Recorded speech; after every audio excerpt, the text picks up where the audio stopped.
Assalamualaikum warahmatullahi wabarakatuh. Marilah kita semua panjatkan rasa puji dan syukur kehadirat Allah Subhanahu wa Ta'ala, Tuhan semesta alam yang telah memelihara dan tidak pernah berhenti memberikan hidayah kepada kita. Hadirin yang saya hormati, Bapak, Ibu, dosen Universitas Terbuka, dan teman-teman yang saya cintai. Pada kesempatan kali ini, saya akan mempresentasikan sebuah gagasan mengenai COVID-19.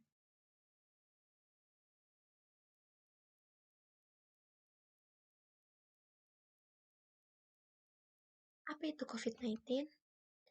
Penyakit virus corona atau yang biasa kita sebut COVID-19 adalah penyakit menular yang disebabkan oleh virus SARS-CoV-2.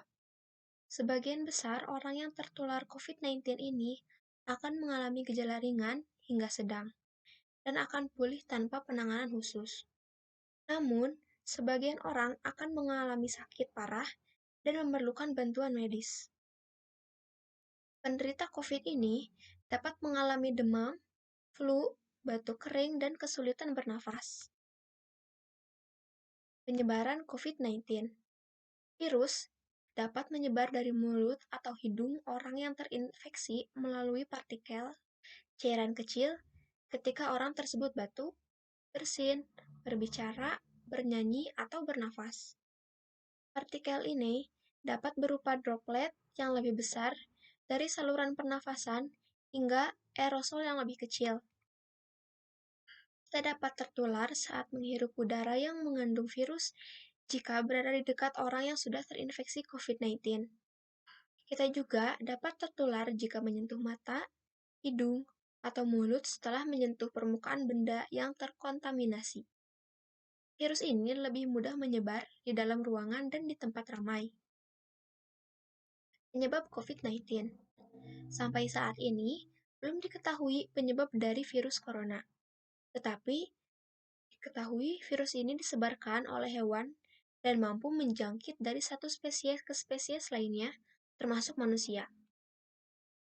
Virus corona umumnya ditemukan pada hewan seperti unta, ular, hewan ternak, kucing, kelelawar, dan hewan lainnya. Manusia dapat tertular virus apabila terdapat riwayat kontak dengan hewan tersebut, misalnya pada peternak atau pedagang di hewan pasar. Diketahui virus corona berasal dari Wuhan, di Cina, dan muncul pada Desember 2019. Gejala COVID. Setiap manusia memiliki kekebalan tubuh yang berbeda-beda. Gejala di setiap orang memiliki respon yang berbeda terhadap COVID-19.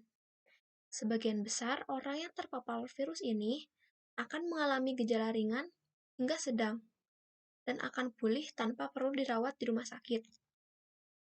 Gejala yang paling umum yaitu demam, batuk, kelelahan, kehilangan indera perasa atau indera penciuman, atau yang biasa kita sebut anosmia. Macam-macam varian COVID-19. Varian COVID-19 di Indonesia itu ada 4.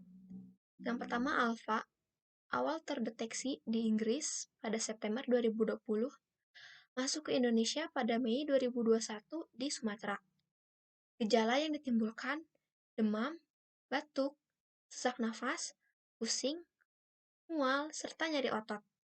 Tingkat penularannya 43-90% dari varian sebelumnya. Varian Beta itu awal terdeteksi di Afrika Selatan pada Mei 2020 dan masuk ke Indonesia pada Mei 2021 di Bali.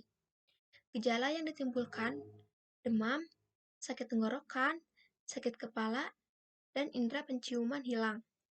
Tingkat penularannya itu belum diketahui secara pasti. Varian Delta awal terdeteksi di India pada Oktober 2020 dan masuk ke Indonesia pada Mei 2021 di Kudus dan di Jakarta. Gejala yang ditimbulkan demam, sakit kepala, hilang selera makan, flu parah. Tingkat penularannya 30-100% dari varian sebelumnya. Varian Omicron awal terdeteksi itu ada di beberapa negara pada November 2021, masuk ke Indonesia pada Desember 2021 di Jakarta. Gejala yang ditimbulkan, gejala sangat ringan dan tidak sesak nafas. Tingkat penularannya itu 500% dari varian Delta. Cara pencegahan COVID-19, tindakan pencegahan untuk mengurangi kemungkinan infeksi itu tetap berada di rumah, menghindari bepergian dan beraktivitas di tempat umum, sering mencuci tangan dengan sabun dan air, tidak menyentuh mata, hidung, atau mulut dengan tangan yang tidak dicuci. Meskipun kita sekarang memiliki lebih banyak pengetahuan dan peralatan untuk menekan penyebaran virus dengan lebih baik, tapi kita harus tetap waspada dan berhati-hati dalam melindungi diri dan keluarga kita. Infeksi ini menyebar dari satu orang ke orang yang lainnya, melalui percikan dari saluran pernafasan yang sering dihasilkan saat batuk atau bersin. Jarak jangkauan droplet biasanya hingga 1 meter. Droplet ini bisa menempel di benda, namun tidak akan bertahan lama di udara. Waktu dari paparan virus hingga timbulnya gejala klinis antara 1-14 hari dengan rata-rata 5 hari.